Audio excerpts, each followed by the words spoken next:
Harry. Mula sa medical chart na binabasa ay nag-angat ng tingin si Harry sa kanyang ina. Pagkatapos nitong isara ang pinto ng opisina niya ay dumiretso ito sa mesa niya.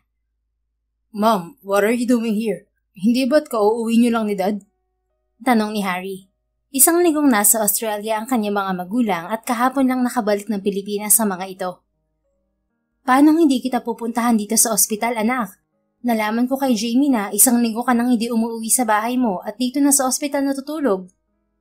Pinsan ni Harry si Jamie. Tulad niya ay doktor din ito sa ospital kung saan siya nagtatrabaho. Isang cardiothoracic surgeon si Harry. Sa edad na 32, isa siya sa mga pinakabatang cardiothoracic surgeon sa Pilipinas. Bata pa lang si Harry ay pangarap na niyang maging isang doktor. Pagka-graduate niya ng high school ay nagtungo siya sa Amerika para doon ituloy ang pag-aaral. Nang maging isang ganap na cardiothoracic surgeon ay saka lang siya umuwi ng Pilipinas. Sa kasalukuyan ay 3 taon na siyang doktor sa St. Joseph Hospital na pag-aari ng pamilya nila. You look much worse compared to the last time I saw you, iho. Tell me, nagpapahinga ka pa ba? Tanong ng ina habang pinagmamasdan siya. I'm fine, Mom. No, you're not. Look at you. Ang laki ng eyebags mo, iho. Pumapayat ka na rin. Ilang buwan ka ng ganito, anak? I already told you, Harry. Stop blaming yourself sa nangyari sa kapatid mo. Naniga siya sa sinabi ng ina. 6 na buwan na ang nakalilipas mula nang pumanaw ang nakababatang kapatid niyang si Hans. Naaksidente ang minamaneho nitong kotse. Agaw buhay ito nang isugod sa ospital at nangangailangan ng maselang operasyon. Subalit dahil holiday na maaksidente ang kapatid, ay kulang sa surgeon ng ospital nila.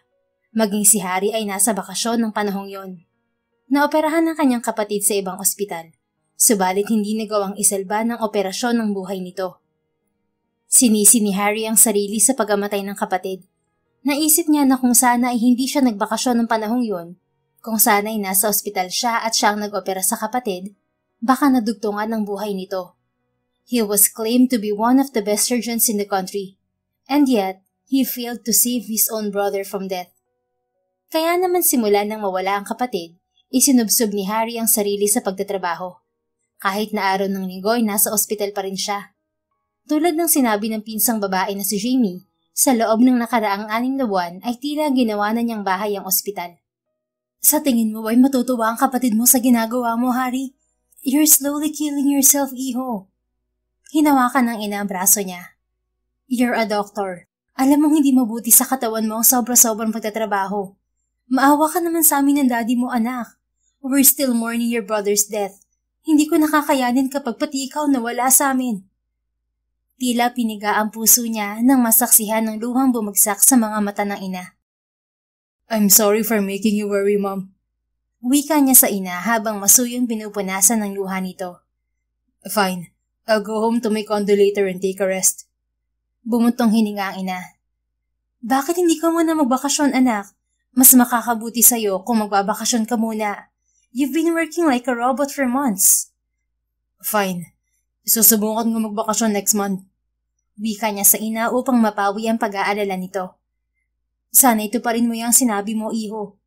Sagot ng ina nang magpaalam sa kanya. Hindi ito nagtagal dahil abala si Harry sa paghahanda para sa nakaschedule na operasyon ng isang pasyente niya ng araw na yon.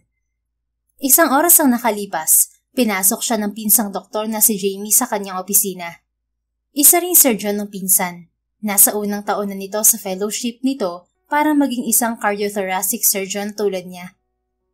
Nag-lunch ka na ba, Kuya Harry? Tanong ni Jamie. Ibinaba niya ang binabasa at hinilot ang sentido. Anong oras na ba? 2:00 na, Kuya. We have an 8-hour operation scheduled at 3. Don't tell me nakalimutan mo. Ang pinsan ang madalas na mag-assist sa kanya sa mga major operation niya. Hindi ko nakalimutan. I've been preparing for it since this morning. Muli niyang hinilot ang sentido. Are you okay, Kuya Harry? May pag-aalalang tanong ng pinsan. Bakit ba lahat kayo tinatanong kung okay ako? Of course I'm fine. Well, you don't look fine. I know you're the best cardiothoracic surgeon here in our hospital. But you still have to be in your best state during operations. Sinalubong niya ang tingin ng pinsan. Don't worry, I'm good, Jamie. That 8-hour operation is nothing to me. Fine, it's your judgment. But please, kumain ka muna bago ang operation. Magpapadala ako ng pagkain dito sa opisina mo. Nito bago umalis. Habang nire-review ni Harry ang medical chart ng kanyang pasyente, ay kinain niya ang pinadalang lunch ng pinsan sa staff ng ospital. Bago dumating ang 3:00 ng hapon, ay suot ang hospital scrub at confident siyang pumasok sa operating room. Subalit 8 oras ang nakalipas, walang kulay ang mukha niya nang lumabas ng silid. Sa unang pagkakataon kasi simula nang maging sihurano si Harry, ngayon lang siya nagkamali sa isang operasyon. Muntik nang mamatay ang pasyente niya sa kamay niya. Okay ka lang, Kuya Harry? Tanong sa kanya ni Jamie nang sundan siya nito sa opisina niya. Paano ako magiging okay? Kumuntik nang mamatay ang pasyente sa pagkakamali ko. You're only a human, Kuya Harry. And we humans are bound to make mistakes. Ang importante na iligtas natin ang pasyente at tagumpay pa rin ang naging operasyon. Sa huli ay naging matagumpay pa rin ang operasyon sa tulong ng 2 surgeon na kasama niya. Isang mapait na ngiti ang ibinigay niya sa pinsan. I cannot make mistakes in this job, Jamie. Ayokong may pasyenteng malagay ulit ang buhay sa alanganin dahil sa akin. Dahil sa nangyari ay bigla siyang natauhan. Tama ang ina at iba pang tao sa paligid niya. He needed to take a break. Hindi niya kayang ipagpatuloy ang pagiging doktor sa ganitong estado. Sa huli ay nagdesisyon siyang sundin ng ina at iwan muna ang ospital. Isang linggo ang nakalipas, nagpaalam siya sa mga magulang para bumiyahe patungo sa Quezon, kung saan nakatira ang pinsang si James. Kapatid ni Jamie ang lalaki. Nang malaman ni James na pansamantala siyang umalis sa ospital, ay inalok siya nitong magpunta sa Quezon Province para doon magbakasyon. Sigurado kang hindi ka magpapahatid sa driver natin, iho? Tanong sa kanya ng ina. I'm fine taking the bus, Mom. Pinili niyang mag-commute dahil hindi siya sanay sa malayo ang pagmamaneho gamit ang kotse, lalo na kung wala siyang kasama. Mag-ingat ka, iho. Inform me pagdating mo doon. Thanks, Mom. Ani Harry. Pag-alis sa bahay ng mga magulang ay dumiretso na siya sa bus station. Samantala, pasulyap-sulyap si Yeri sa suot na relo habang nakaupo sa waiting area sa terminal ng bus sa Cubao. Pauwi siya sa Quezon mula sa 2 araw na pananatili sa Maynila. Nasa Maynila siya ng weekend na yon dahil dumalo siya sa kasal ng isa sa mga kaibigan niya noong kolehiyo. Nang i-anunsyo ng konduktor na pwede nang umakyat ang mga pasahero, ay nanguna siya sa pagpila. Pag-akyat niya ng bus, agad siyang pumesto sa dulong bahagi. Pinili niya ang tabi ng bintana. Sana naman hindi maingay ang katabi ko. At higit sa lahat, sana mabango. Wika ni Yeri sa sarili. Bukod sa ayaw niya ng maingay sa biyahe ay sensitive ang pang-amoy niya. Mabilis sumakit ang ulo niya kapag nakakaamoy ng hindi kaaya-aya. Kinukuha niya ang earphone mula sa bulsa ng bag nang maramdaman niya na may naupo sa tabi niya. Nagangat siya ng tingin at muntik nang malaglag ang panga nang tumambad sa kanya ang gwapong mukha ng isang lalaki. Matangos ang ilong nito, mapula ang mga labi, maganda ang mga mata at mahaba ang pilik. Kahit nahalata ang puyit at pagod sa mukha ng lalaki dahil sa malaking eye bags, ay hindi maipagkakaila ang gandang lalaki nito. Miss, is this seat taken? Tanong ng lalaki sa kanya gamit ang baritonong boses. Napakurap si Yeri bago umiling. Ha? Hindi. Sorry. Hindi lang ako sanay na may gwapong katabi sa bus. Palusot niya sa ginawang hayagang paninitig niya sa lalaki. Nakagat niya ang ibabang labi ng mapagtantaong sinabi. Sorry. Huwag mo nang pansinin yung sinabi ko. Isang tipid ng ngiti lang ang sinagot ng lalaki bago nito inalis ang tingin sa kanya. Mariing napapikit si Yeri bago ibinaling ang tingin sa bintana. Kahit na wala siya sa harap ng salamin, ay alam niyang namumula ang mukha niya sa kahihiyan. Pero nakakadulala naman kasing kagwapuhan niya. Tapos ang bango pa. Katwiran niya sa sarili. Nang umandar ang bus, ay ipinikit niya ang mga mata at sinubukan na lang na matulog, subalit hindi siya dalawin ng antok. Paano naman siya makakatulog kung hindi mawala sa isip niya ang mukha ng katabi, pati na ang amoy nito. Sa halip na piliting matulog ay dumilat siya at muling bumaling sa katabi. Napakurap si Yeri nang makitang nakapikit na ang lalaki habang nakahalukip-kip. Mister? Mahinang tawag ni Yeri sa lalaki. Nang hindi ito sumagot o gumalaw ay nakumpirma niyang tulog na nga ito. Ang gwapo talaga niya, ha? Mahinang bulong ni Yeri habang pinagmamasdan ang mukha ng estranghero. Ang haba ng pilikmata, ang tangos ng ilong, ang ganda ng lips, tapos yung mukha parang walang pores. Patuloy niyang pinagmamasdan ng lalaki nang biglang umalog ang bus. Nanlaki ang mga mata niya nang sumubsob siya sa dibdib ng lalaki. Ganoon na lamang ang panlalaki ng mga mata ni Yeri nang pag-angat niya ng tingin ay sumalubong sa kanya ang malalim na mga mata ng estranghero. Miss, okay ka lang? Tanong nito. Nahihiyang tumikim siya bago lumayo sa lalaki.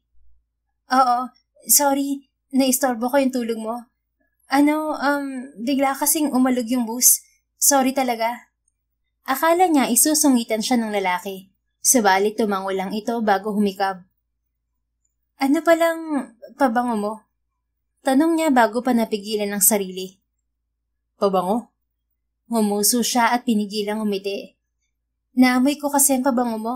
Feeling ko bagay sa akin. Really, Yenny? Magpapalusot ka na nga lang sablay pa. Paano naman babagay sa'yo ang men's perfume? Never mind. Bigla niyang wika bago itong ngitian. Sige na, matulog ka na ulit. Mukhang kulang ka sa tulog eh. Medyo mahaba pa ang biyahe. Muli ay tipid ng umiti sa kanya ang lalaki. Salamat. Lalo pa siyang gumagwapo kapag ngumingiti. Paano pa kaya kapag tumawa pa siya? Nangyari sa isip. Bago pa siya matulala sa lalaki ay muli niyang inalis rito ang tingin. Sa pagkakataong yun, nagsuot na siya ng earphone bago nakapikit na sinandal ang ulo sa bintana. Sa huli ay nakatulog siya. Subalit ilang oras ang nakalipas, nagising si Yeri na nakasandal na siya sa isang braso ng gwapong lalaking katabi niya sa bus. Mabilis siyang lumayo sa lalaki at umayos ng upo. Nang mag-angat siya ng tingin sa lalaki ay muling nagtama ang mga mata nila. Muli siyang binalot ng kahihiyan. Sorry mister, hindi ko na malayan na napasandal pala ako sa'yo. Nahihiyang wika niya habang inaalis ang earphone sa tenga. Promise, hindi ko talaga sinasadya ang pagsandal sa'yo. Nakatulog ako. Okay lang, miss. Ako talagang nagsandal sa'yo sa balikat ko. Ha? Ikaw? Tila nag-loading ang utak niya sa sinabi nito. I hope you don't mind. Sa salamin kasi nakasandal ang ulo mo kanina. I was worried na baka mauntog ka at masaktan. Kasabay ng pag-iinit ng mukha ay tila may gumapang dinainit sa puso niya sa sinabi nito. Salamat. Nakakahiya naman. Baka nangalay ka sa bigat ng ulo ko. Tipid nang ngumiti ang estranghero. Hindi naman, miss. Nakatulog din naman ako. Napanguso si Yeri habang ini-imagine na natutulog ang lalaki sa tabi niya kanina.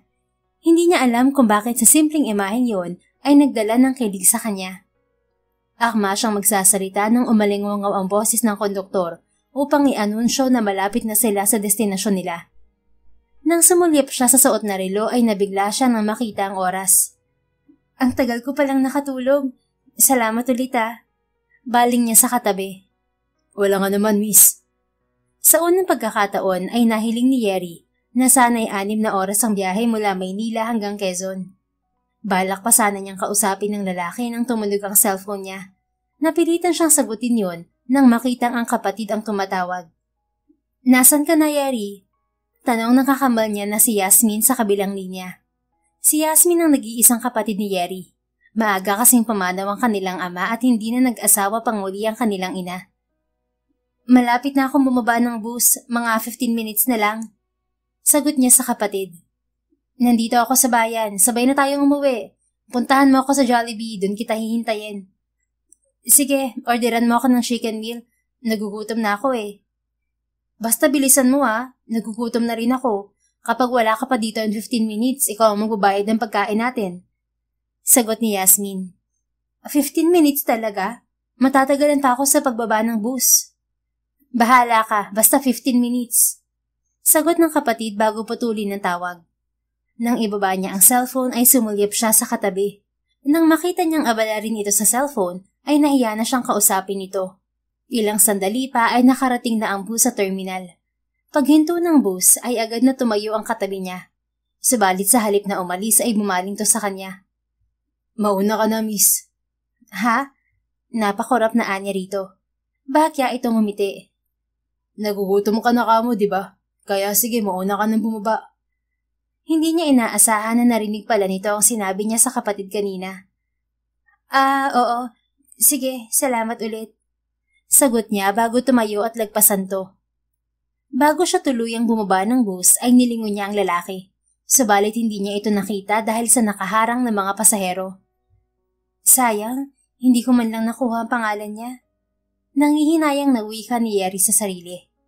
Sa kabila niyon ay napangiti siya nang maalala kung paano siya nagising sa balikat nito. Late ka ng 5 minutes kaya may utang ka sa akin. Wika ng kapatid pagdating niya sa fast food chain kung saan ito naghihintay sa kanya. Oo na. Nakanguso lang na sagot niya kay Yasmin bago naupo sa harap nito. Aba, hindi ko umangal ah. Bakit maganda yata ang mood mo? Bahagyang nakaangat ang kilay na tanong nito. Bumalik ang ngiti sa mga labi ni Yeri. May gwapo ako nakatabi sa bus. Talaga? Oo, alam mo naman di ako basta-basta nagagwapuhan sa isang lalaki. Kaya pag sinabi kong gwapo, gwapo talaga. Bakit parang kinikilig ka? Bago yan ah. Hindi ka naman basta-basta kinikilig sa mga gwapong lalaki ah. Ngumuso siya at uminom ng soft drinks na nasa mesa nila. Kasi naman, hindi lang siya gwapo, mabait pa. Alam mo bang nakatulog ako sa biyahe, tapos nagising na lang ako na nakasandal na ako sa balikat niya. Sabi niya isinandal niya ako dahil baka mauntog ako sa salamin ng bus. Hiningi mo bang number niya? Hindi. Bakit mo naman gagawin yun? Isipin pa niya gusto ko siya. Gusto mo naman talaga, di ba? Nakangising sagot ng kapatid. Hindi ko gusto. Nagwapuhan lang ako. Hindi ka basta-basta nagagwapuhan sa isang lalaki. Kaya sigurado akong kung sino man ang lalaking yun, gusto mo siya. Anang kakambal bago kinagatan ng hawak na burger. Sana kahit pangalan hiningi mo para pwede nating ma-stock online. Wika pa nito. Natagdagan na panghihinayang na naramdaman niya sa sinabi ng kapatid. Subalit sa huli ay nakibit-balikat na lamang siya. Okay lang, hindi naman ako maasa na makikita ko ulit siya. Ayos na naging masaya ang biyahe ko dahil sa kanya. Hay nako, akala ko pa naman nakakilala ka na ng potential boyfriend. Sa edad na 28 ay wala pang nobyo si Yeri. Merong mga nanliligaw sa kanya, subalit wala siyang sinagot sa mga ito. May pagkapihikan kasi siya sa lalaki. Sa aspetong yun ay magkaiba sila ng kambal na si Yasmin. Ilan na kasi ang naging nobyo ng kapatid. Pagkatapos nilang kumain ay sumakay sila ng kapatid sa tricycle pa uwi. Kulang 20 minuto ang biyahe mula sa bayan hanggang sa bahay nila. Salamat sa Diyos at maayos ang naging biyahe mo pa uwi, Yeri. Wika sa kanya ng ina. May-ari ng isang grocery store sa bayan ng ina ni Yeri. Subalit pagdating ng weekend ay nasa bahay lang ito dahil ipinapaubaya nito sa mga tauhan ng tindahan. 5 taong gulang pa lang sila ni Yasmin nang mamatay ang kanilang ama. Mag-isang nagsikap ang kanilang ina na noon ay tindera lang sa palengke upang maitaguyod sila ni Yasmin at makapagtapos ng pag-aaral. Sa kasalukuyan ay 5 taon nang nagtatrabaho si Yeri bilang isang elementary teacher sa public school sa bayan nila, habang ang kapatid na si Yasmin ay sekretary sa munisipyo. Kinabukasan ay nagsimula ang bagong linggo ni Yeri sa trabaho. Normal na nagdaan ang mga araw sa buhay ng dalaga. Lumipas ang 3 buwan na hindi siya nakalabas pang muli ng bayan nila. Oo nga pala anak, nakita kami ni Dave kahapon sa tindahan. Tinatanong kung pwede daw bang umakyat ng ligaw sa'yo. Sabi ko pwede naman. Wika kay Yeri ng ina, isang gabing naghahapunan sila. Ang Dave na tinutukoy ng ina ay ang anak ng isa sa mga konsehal ng bayan nila. Nakilala niya ang lalaki last year dahil sa kanyang kakambal na nagtatrabaho sa munisipyo. Nay naman, sana sinabi niyo na hindi pwede. Sinabi ko na sa inyo, hindi ko naman type yung si Dave. Simula noong tumuntong si Yeri sa edad na 28, ay nagsimula na ang ina na ireto siya sa mga lalaking anak na kakilala nito. Aba, bakit naman anak? Anong ayaw mo sa kanya? Gwapo si Dave ah, CPA, may kotse, maayos ang pamilya at mukhang mabait. Kapag siyang napangasawa mo, siguradong secured ang future mo at ng magiging anak nyo. Ngumuwi siya sa ina. Ayoko nga magpaligaw tapos iniisip niyo pang magiging asawa ko siya? Bakit nga ayaw mo sa kanya? Nayayabangan ako sa kanya, Nay, at saka hindi naman siya gwapo para sa akin. Puro ka naman walang natitipuhan sa mga nanliligaw sa'yo. Aba, hindi ka na bumabata, Yeri. Mabuti pa ang kapatid mo, 3 taon na sila ni June. Ikaw hanggang ngayon wala pa ring nobyo. Anong gagawin ko? Wala akong nagugustuhan sa mga nanliligaw sa akin. O ano ba kasing tipo mo? Bukod sa gwapo, syempre yung mabait, tapos masipag, matalino, at higit sa lahat hindi mayabang. Pagkatapos niyang sabihin yon ay biglang pumasok sa isip niya ang gwapong lalaking nakasabay niya sa bus 3 buwan na ang nakararaan. Hanggang ngayon ay malinaw pa rin sa kanya ang bawat detalye ng mukha nito, maging ang tipid ng ngiti nito na nagpatulala sa kanya. Pasok naman si Dave dyan sa mga sinabi mo ah. Wika ng ina dahilan upang ibalik niya ang atensyon sa sinasabi nito. Kakasabi ko lang na ayaw ko sa mayabang, Nay. Hindi mo pa naman nakikilala ng lubos yung tao. Huwag mo munang husgahan agad. Depensa ng ina. Fine, bahala siyang mandigo kung gusto niya. Sa huli ay nasabi nilang niya upang tigilan na siya ng ina. Kinabukasan, pagpasok ni Yeri sa eskwelahan, ay sinalubong siya ng masamang balita mula sa kanilang prinsipal. Ayon dito ay pumanaw na ang ina ng kasamahan nilang guro na si Mona. Condolence, Mona. Wika ni Yeri sa katrabaho nang dumalaw sila ng mga guro sa buro ng ina nito kinagabihan. Isang maliit ng ngiti ang isanagot sa kanya ni Mona. Halos kaedad ni Yeri si Mona at ito ang pinakamalapit sa kanya sa mga katrabaho. Salamat sa pag-aasikaso sa mga estudyante ko, Yeri. Wika ng babae. Si Yeri kasi ang pansamantalang nagbo-monitor sa advisory section na hawak ng kaibigan. Wala yun, wag mong isipin masyado ang mga estudyante mo. Dumating ang araw ng Sabado. Kahit na walang klase ay maagang nagising si Yeri para dumalo sa libing ng ina ni Mona. Magdala ka ng payong at pamaypay, anak. Paalala sa kanya ng ina habang nag-aayos siya sa harap ng salamin. Isang simpleng puting blouse at pantalon ang suot niya. Itinali rin niya ang may kahabaang buhok upang hindi mainitan. Ilang sandali pa ay nagpaalam na siya sa ina. Dumiretso siya sa simbahan kung saan mimisahan ng ina ni Mona bago ito dalhin sa Memorial Park na paglilibingan. Pagdating niya doon ay kadarating lang ng karo ng patay. Lumapit siya sa ilang kasamahang guro habang ipinapasok sa loob ng simbahan ng ataul. Agad ring nagsimula ang misa. Pagkatapos ng misa ay isa-isang nagsalita sa harap ng altar ang mga kamag-anak ng namatay. Nangakaibigang si Mona na ang nagsalita ay hindi napigilang mapaiyak ni Yeri. Solo parent din kasi ang ina ni Mona at mag-isa itong itinaguyod ng ina. Okay ka lang, Yeri? Tanong sa kanya ng kasamahang guro na katabi niya sa upuan. Okay lang, sagot niya habang pinupunasan ng luha gamit ang daliri. Sa lahat pa talaga ng makakalimutan ko, panyo pa talaga. Anya sa sarili. Excuse me, mauna na ako sa labas, Sam. Bibili ako ng tubig. Wika niya sa kasama. Tapos nang magsalita ang mga kaanak ng namatay at nakapalibot na ang mga ito sa kabaong para sa huling pamamaalam. Tahimik na tinahak ni Yeri ang pinto ng simbahan. Nang makalabas ay humugot siya ng malalim na hininga at pinunasan ang sulok ng mga mata. Miss. Natigilan siya nang marinig ang tila pamilyar na boses ng isang lalaki. Nang humarap siya sa pinanggalingan niyon ay nanlaki ang mga mata niya nang sumalubong sa kanya ang mukha ng lalaking nakasabay niya sa bus 3 buwan na ang nakararaan. Pinasadahan niya ito ng tingin. Wala itong pinagbago. Gwapo pa rin ito. Lalo na sa suot nito ngayon na itim na polo shirt at pantalong maong. Ikaw yung nakasabay ko sa bus. Anya ng lapitan ng lalaki. Nakasandal ito sa hood ng karo ng patay. Ngumiti ang lalaki. Muntik nang matulala si Yeri. Bukod sa mas malaki ang ngiti nito ngayon, wala na rin itong eyebags. Mas gwapo pa siya ngayong hindi na siya mukhang puyat. Wika niya sa sarili.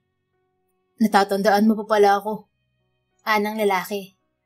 Oo naman, paano hindi kita matatandaan, matalas ang memory ko. Nakangiting sagot ni Yeri. Inabot nito sa kanya ang isang puting panyo. Gamitin mo muna, don't worry, malinis yan. Salamat. Tinanggap niya ang panyo at yun ang ginamit niya para punasan ng pisngi. Sumulip ito sa loob ng simbahan bago ibinalik ang tingin sa kanya. Kaano-ano mo yung namatay? Nanay ng kasamahan kong teacher. Mababaw lang talaga ang luha ko kaya napaiyak din ako sa loob. Salamat dito sa panyo mo ah. Hindi ko alam na wala pala akong dala. Nahihiya siyang umiti pagkatapos suminghot. Ikaw, anong ginagawa mo dito? Kakilala mo rin pala si Aling Georgia? Umiling ang lalaki. Driver ako. Napakurap siya. Driver? Oo, ako nagmamaneho nitong karo. Muli siyang napakurap bago nag-sink in sa kanya ang sinabi ng lalaki. Pinasadahan niya ito ng tingin. Kaya pala nandito ito sa labas at nakasandal sa sasakyan. So sa Serenity Funeral Homes ka pala nagtatrabaho?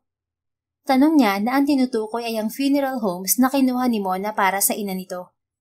Tumango si Harry. Oo, pinsan ko may-ari nun.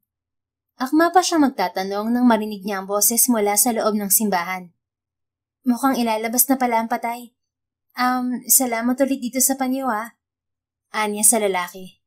You're welcome. Bago siya tumalikod ay muli niya itong nilingon. Teka, anong pangalan mo? Sa wakas ay nagawa niyang itanong sa lalaki. Harry, ikaw miss. Yeri. Yeri?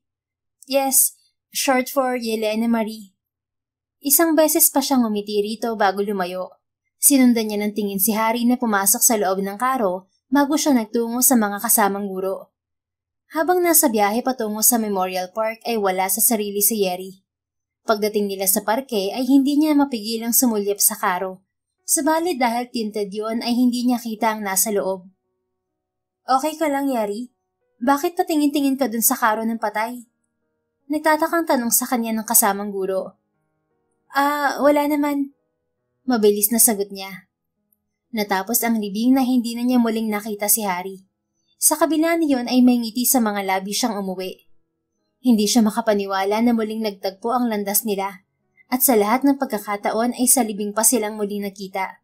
Maging ang kapatid na si Yasmin ay hindi makapaniwala nang ikwento niya rito ang muling pagkikita nila ng lalaki. Wow, talagang sa libing kayo nakita ng lalaking yun?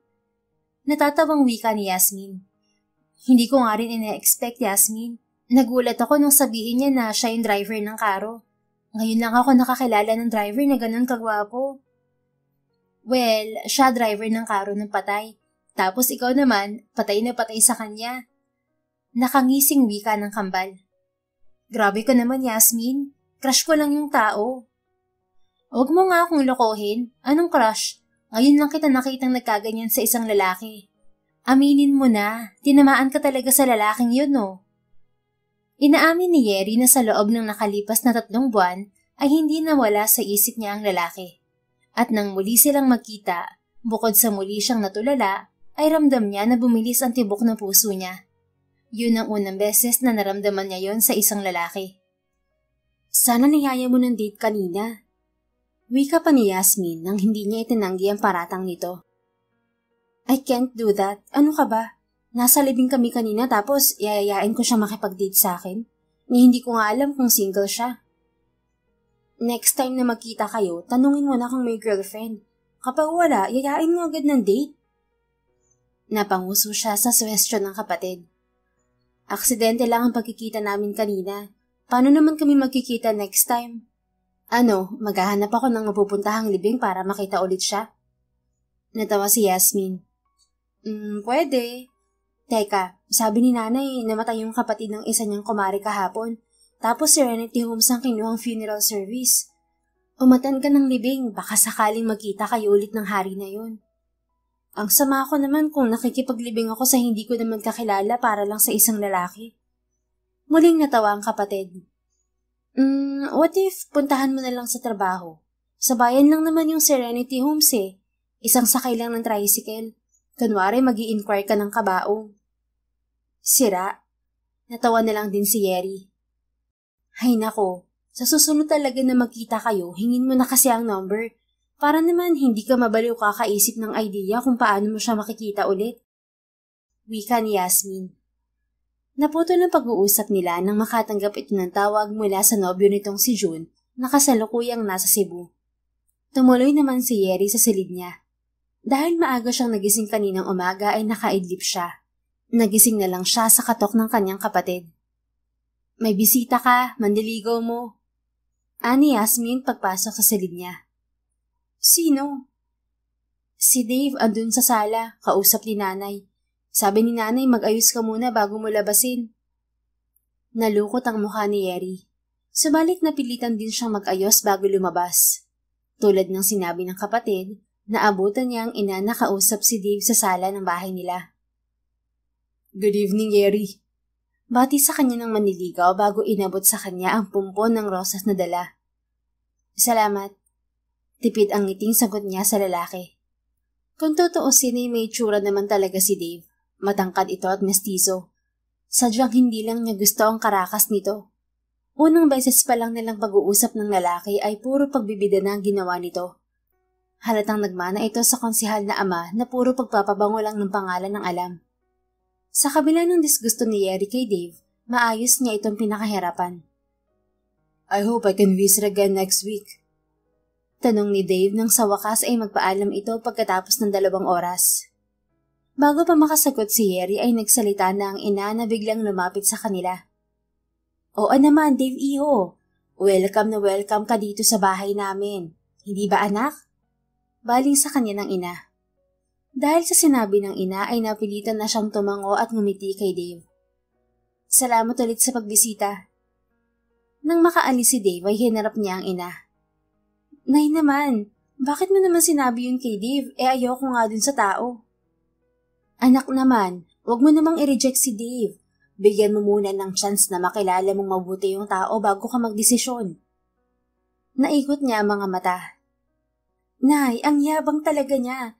Alam mo bang sa loob ng 2 oras na magkausap kami, puro mga achievements lang niya sa buhay ang binida niya? Mayabang siya dahil may maipagyayabang naman anak. Pero mabait naman si Dave, tapos galante pa. Kaya bigyan mo muna ng tsansang mandigaw sa'yo. Bumuntong hininga siya. Ano pa bang magagawa ko? Pinayagan mo nang pumunta dito ulit. Pero huwag kang umasa na sasagutin ko yun, Nay. Huwag kang magsalita ng tapos, anak. Malay mo magbagong isip mo kapag nakilala mong mabuti si Dave. Sa halip na sumagot pa sa sinabi ng ina ay dumiretso siya sa kusina. Nagutom siya sa pakikipag-usap kay Dave kahit na ito lang naman ang nagsasalita sa kanila. Pagdating ng Lunes ay muling nagsimula ang klase ni Yeri. Bukod sa pagtuturo ay naging abala rin siya para sa nalalapit na foundation day ng eskwelahan nila. May dance performance kasi ang mga teacher at kailangan nila mag-practice para doon. Sa kanilang pagiging abala, naisisingit pa rin niya sa isip niya si Harry. Kaya lang, pagkatapos niya itong makita sa libing ng ina ni Mona, ay hindi na muling nagtagpo ang landas nila ng lalaki. Hanggang sa dumating muli ang Sabado. Nasaan si nanay? Tanong niya kay Yasmin nang ito lang ang abutan niya sa kusina ng umagang yon. Maagang umalis, makikipaglibing daw dun sa kapatid ng kumare niyang namatay. Sayang hindi ka sumama, Yeri. Malay mo, si Harry ulit ang driver ng karo. May lakad ako ngayon, pupunta ako sa bayan. Sagot niya habang nagtitimpla ng kape. Baka mamaya mag-inquire ka sa Serenity Funeral Homes, ha? Ano ka ba? Kahit na gusto ko si Harry, hindi ko naman gagawin yun, no? Ano namang i-inquire ko sa punerarya? Nakangusong sagot niya sa kapatid.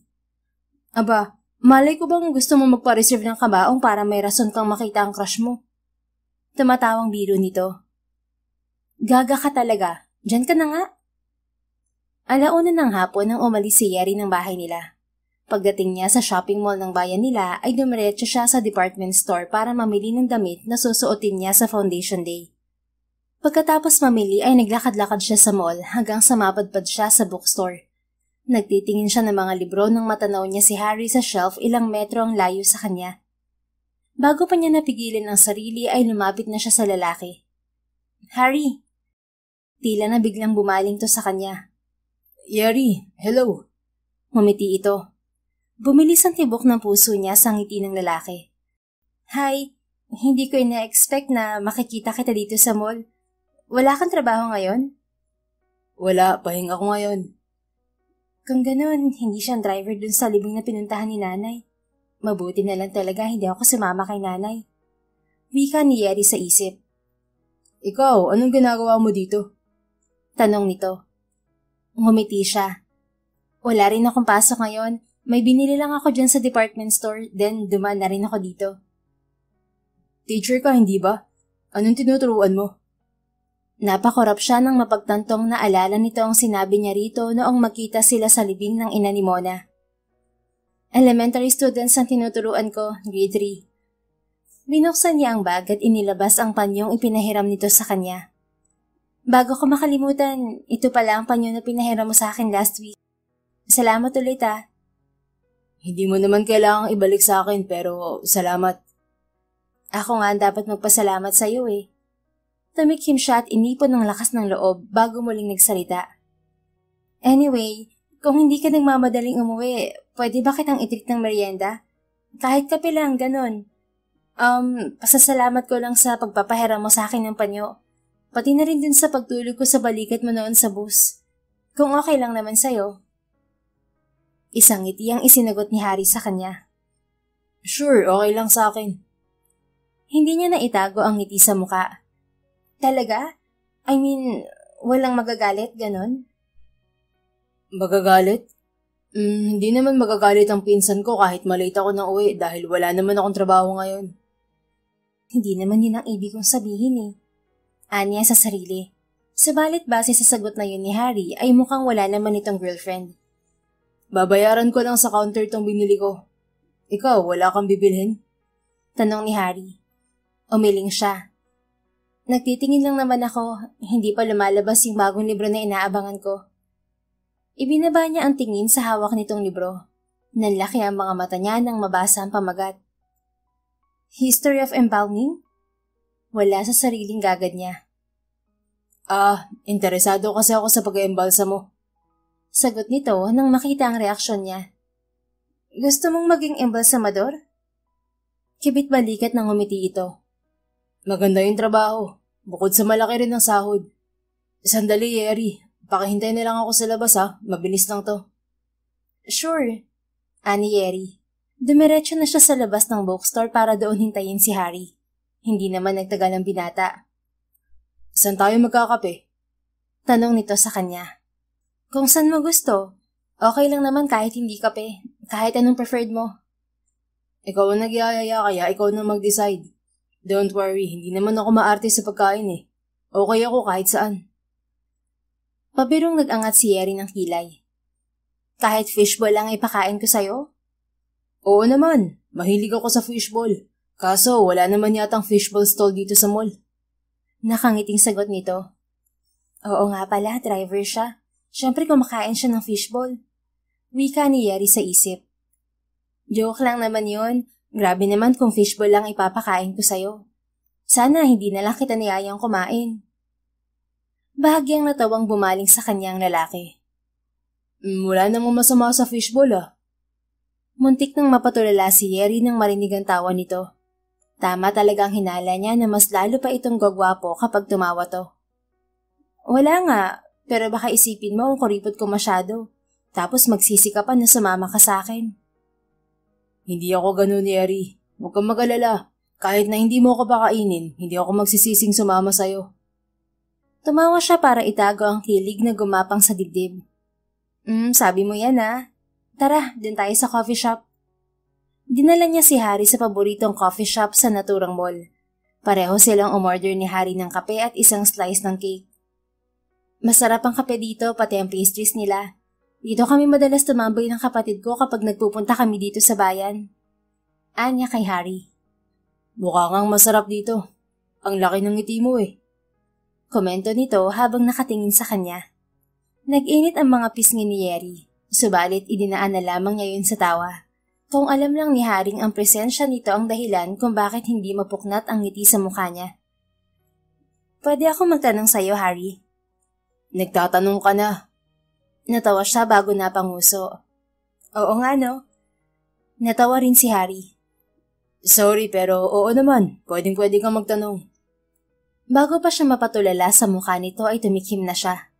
Habang nakatingin siya sa mukha ng lalaki ay lalo itong gumagwapo sa paningin niya. Mukhang tama nga si Yasmin. Malalang tama ko sa lalaking to. Anya sa isip.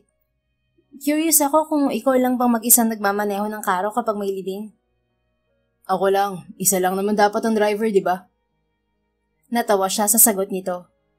No, I mean, wala kang katabi or kasama sa passenger seat? Wala, ako lang mag-isa.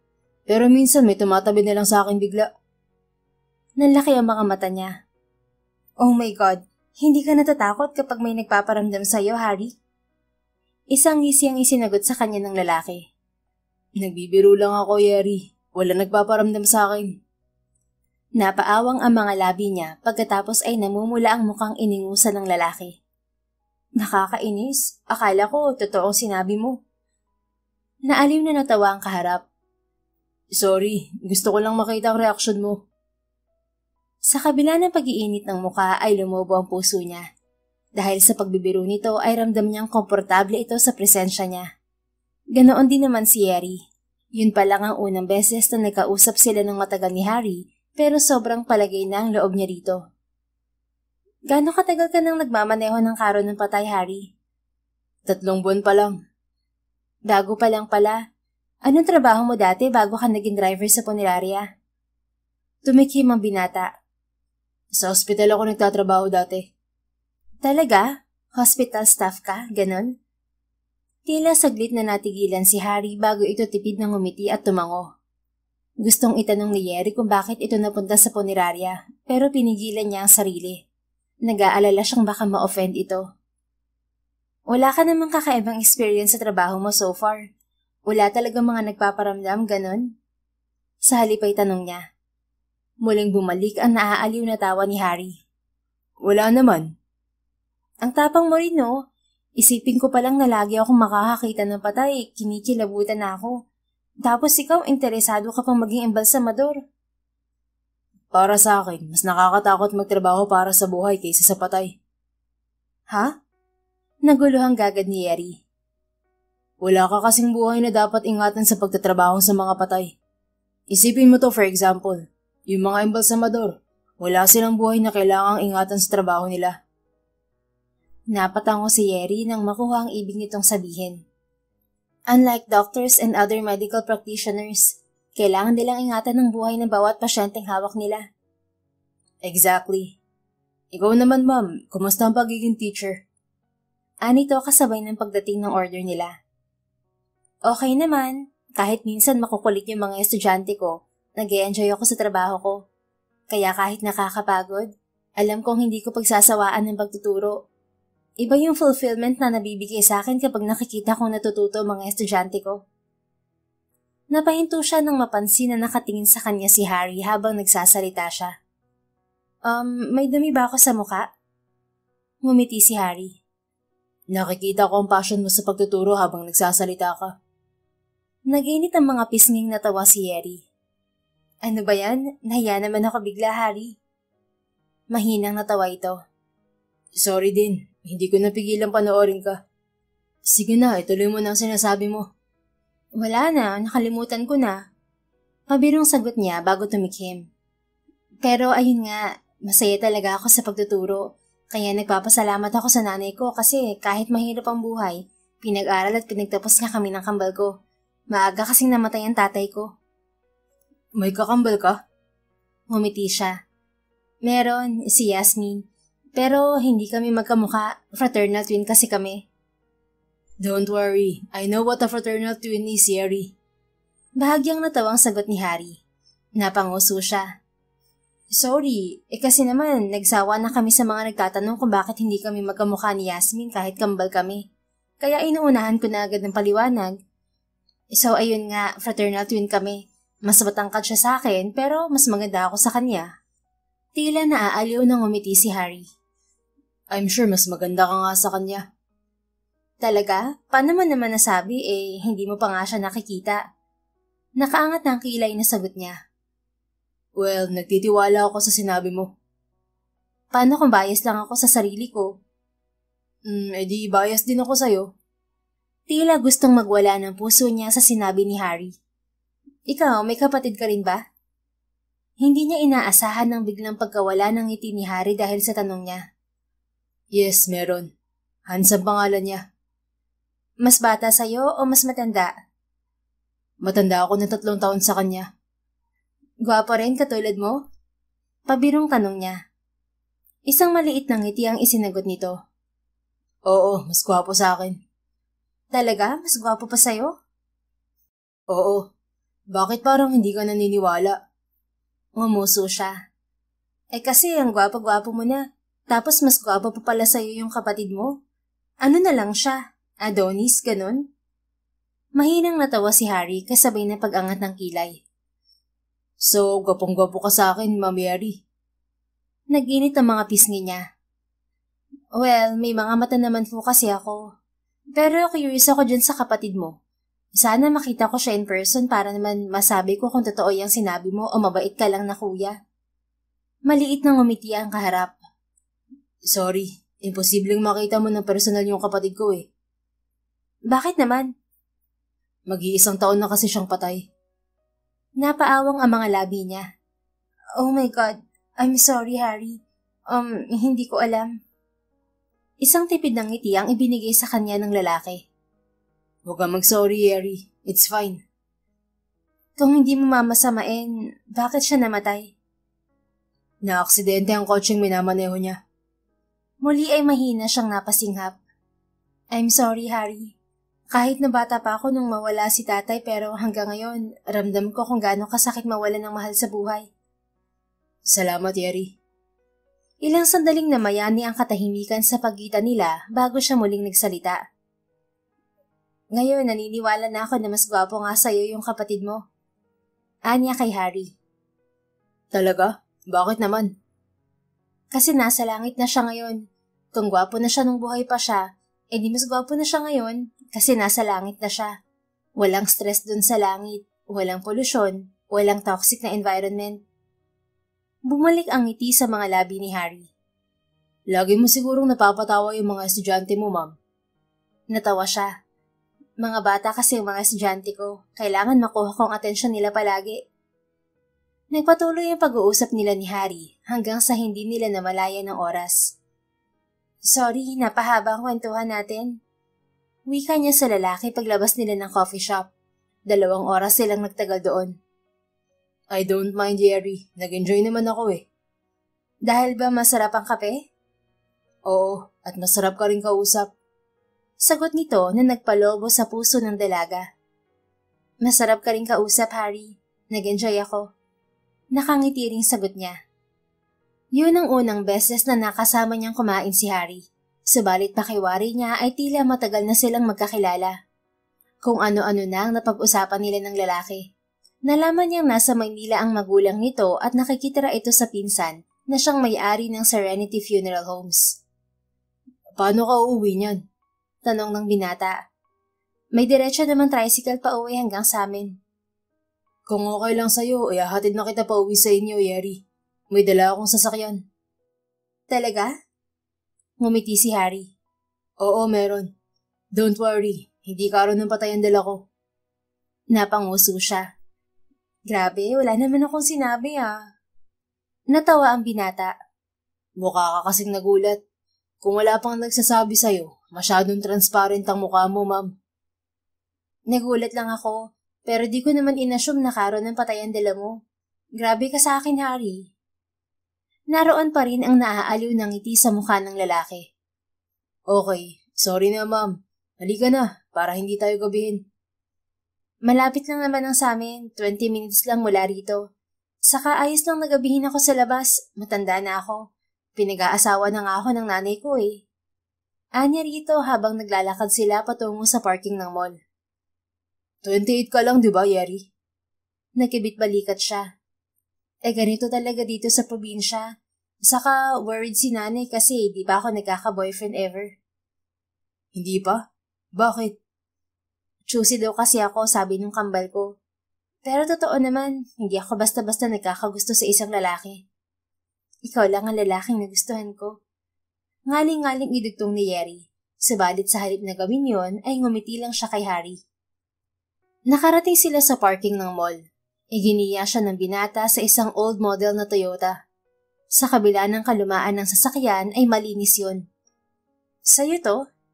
Tanong niya sa lalaki nang ikabit ang seatbelt. Sa pinsan ko, pinaglumaan niya, pinagamit niya sa akin. Dahil hindi uso ang mabigat na traffic sa lugar nila, ay mabilis ang naging biyahe nila. Yung may pink na gate ang bahay namin. Imporma niya kay Harry pagpasok nila sa kalye kung saan sila nakatirang mag-iina. Natigilan si Yeri nang matanaw ang isang pamilyar na kotse ng manliligaw na si Dave na nakahinto sa tapat ng bahay nila. Sabado nga pala ngayon. Wika niya sa sarili. May problema ba, Yari? Baling sa kanya ni Harry nang makita ang ekspresyon niya. Yung kotse sa unahan, sa manliligaw ko yun. Bago pa makapagtanong si Harry ay muli na siyang nagsalita. Pero hindi ko naman talaga gusto yung si Dave. Si nanay lang yung pumilit sa akin na bigyan ko ng tsansang manligaw. Kaya nawala rin sa isip ko na pupunta siya ngayon. Bumuntong hininga siya bago ngumiti kay Harry. Salamat sa paghatid sa akin, Harry. Mag-ingat ka pa uwi, ah. You're welcome, Yari. Salamat din. Bumaba siya ng sasakyan ni Harry. Subalit sa halip na pumasok ay nanatili pa siya sa harap ng gate. Saka lang siya pumasok ng bahay pag alis ng lalaki. Pagdating sa sala ay naabutan niya si Dave. Kausap nito ang kakambal niya. Good evening, Yari. Bati sa kanya ng mandiligaw. Isang tipid ng ngiti ang ibinigay niya sa lalaki. Kanina ka pa? Sorry, galing ako sa bayan. Okay lang. I don't really mind waiting for you. By the way, these are for you. Inabot nito ang malaking pumpon ng bulaklak at malaking box ng tsokolate. Salamat. Teka, magbibihis lang ako. Iniwan niya ito at dumiretso sa kwarto. Wala pa siyang 1 minuto sa loob ay pinasok na siya ng kapatid. Umalis ulit si nanay kaninang 3:00 kaya akong humarap dyan sa manliligaw mo. Reklamo sa kanya ng kapatid. Sabi ko umalis na lang at bumalik sa ibang araw pero hihintayin ka raw. Saan nagpunta si nanay? Nagpunta doon kina Tita Leia para manghiram ng mas malaking maleta. Sagot ni Yasmin. Bukas ang biyahe ng kanilang ina kasama ang tiyahin nila patungo ng Bohol upang magbakasyon at daluhan ng kasal ng isa nilang kamag-anak roon. Hindi sila makakasama ni Yasmin dahil sa trabaho. Ikaw, Yeri, bakit ngayon ka lang nakauwi? Anong ginawa mo sa bayan at inabot ka ng 4 na oras? Nanood ka pa siguro ng sine, no? Nakangiting umiling siya sa kapatid. Aksidente kaming nakita ni Harry sa mall, tapos niyaya ko siyang magkape. Namilog ang mata ng kakambal. Wow, akalain mo nga naman. Parang pinagtatagpo talaga kayo ng hari na yun, ah. Magkwento ka, Yeri. Mamaya na, haharapin ko muna si Dave. Umirap ang kapatid. Pauwiin mo na nga yun. Naiinis ako sa lalaking yun. Dahil sa pagpunta niya na istorbong panonood ko ng K-drama.